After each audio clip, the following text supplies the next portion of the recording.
नमस्कार मित्रांनो, आमच्या चॅनलवर नवीन असाल तर चॅनलला नक्की सबस्क्राईब करा, म्हणजे तुम्हाला मालिकेचे नवनवीन एपिसोड सर्वात अगोदर पाहायला मिळतील। तर अप्पी आमची कलेक्टर या मालिकेमध्ये काय घडलं तर अप्पी अर्जुन अमोल जवळ असतात।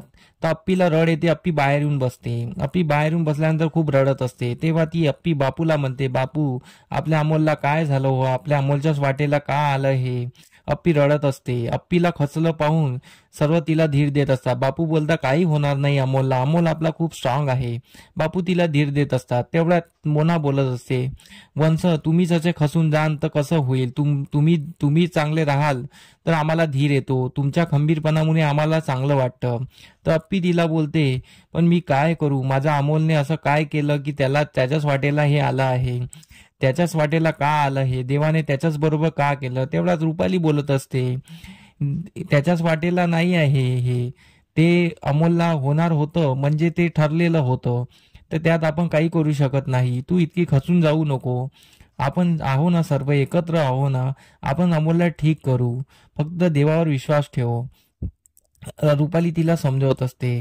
तर रुपालीच्या समजवण्याने अपर्णा अजून रडत असते। अपर्णाला धीर खचलेला सारखा वाटत असतो। सर्व तिला समजावत असते, तू धीर खचू नको, तूच आमचा पायवा आहे, आणि तिला सर्व समजवत असतात। तर अपर्णा रडत रडत देवाकडे जाते।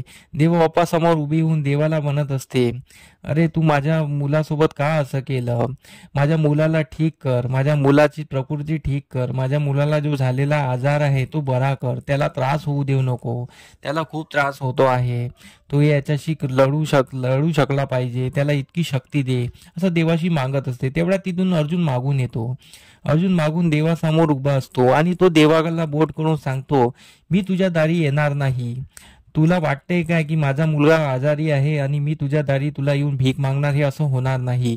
मी माझ्या मुलाच्या पाठीशी नाही, अख्खं घर माझ्या मुलाच्या पाठीशी आहे, आणि मी माझ्या मुलाला आजारातून मुक्त करेल, आणि मी त्याला कधीच सोडून जाणार नाही, माझ्या बायकोला आणि माझ्या मुलाला मी कधीच एकटं सोडणार नाही, मी हे तुला तुझ्या समोर सांगतो। अर्जुन असा रागात असतो। तेवढ्या तिथे संकल्प त्यांचा व्हिडिओ बनवत असतो। सर्वांना रडतं पाहून संकल्पला हसू येत असतं। संकल्प त्यांचा व्हिडिओ बनवतो। संकल्प बोलतो, मला हेच तर बघायचं होतं अप्पी अर्जुन, तुम्हाला रडताना बघायचं होतं, आणि याच्यानेच माझ्या मनाला शांती मिळते, असं तो मनातल्या मनात बोलून हसत असतो। तर संकल्पचा व्हिडिओ बनून झालेला असतो। संकल्प तिथून निघत असतो। तेवढ्यात तिथून दीप्याची एंट्री होते। संकल्पने तोंडाला मास्क वगैरे काही लावलं नसते। दीप्या आणि संकल्पाच्या टकराव होतो। तर दीप्या थोडा सामोर जातो आणि बोलतो, संकल्प ढोबळे। तर संकल्पही तिकडे थांबून जातो, त्यालाही दीप्या दिसलेला असतो। संकल्प एकदम शॉक होऊन जातो। तर संकल्प जेव्हा वाटते की आता दीप्या आपल्याला काही सोडणार नाही, तर दीप्या पलटतच असतो। तेवढा संकल्प गायब होतो, तिथे दुसरा वॉर्डन उभा होतो। तर दीप्या त्याला बघतो आणि त्याला पलटवतो, तर तो वॉर्डन दुसरा असतो, आणि दीप्या बोलतो, माझी चूक झाली असेल, माझ्या डोक्यात काही असेल, म्हणून दीप्या तिथून निघून जातो। संकल्प बोलतो, आता मी वाचलो, खूप खूप वाचलो मी आता, नाही तर दीप्याला कळलं असतं तर माझे 12 वाजले असते। संकल्प तिथून निघून जातो, आणि इकडे सर्व अमोलच्या काळजीमध्ये असतात। अमोलच्या काळजीमध्ये असताना रुपाली आणि स्वप्नील आतमध्ये येतात। तेव्हा तिथे डॉक्टर येतात।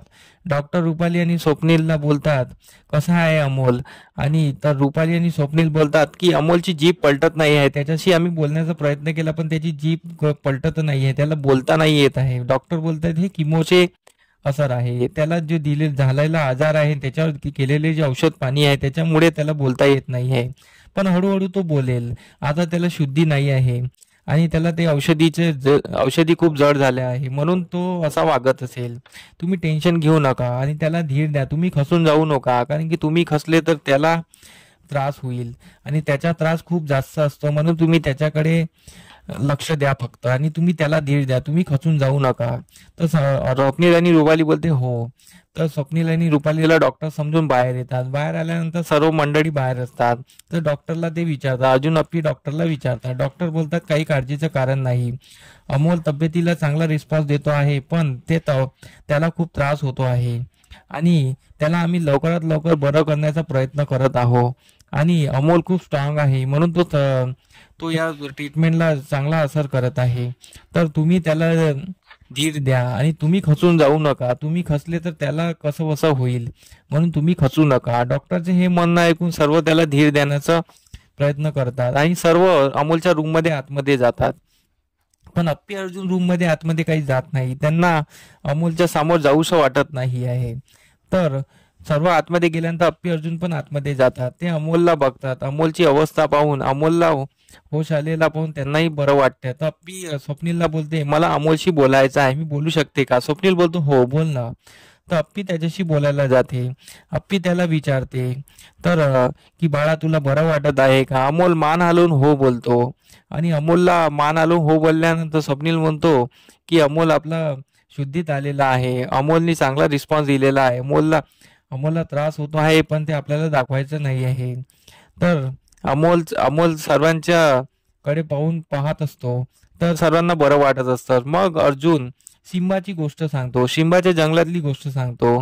गोष्ट सांगितल्यानंतर अमोल हसतो. अमोलचं हसणं पाहून अप्पी अर्जुनला धीर येतो आणि सर्वांना खूप बरं वाटत असतो.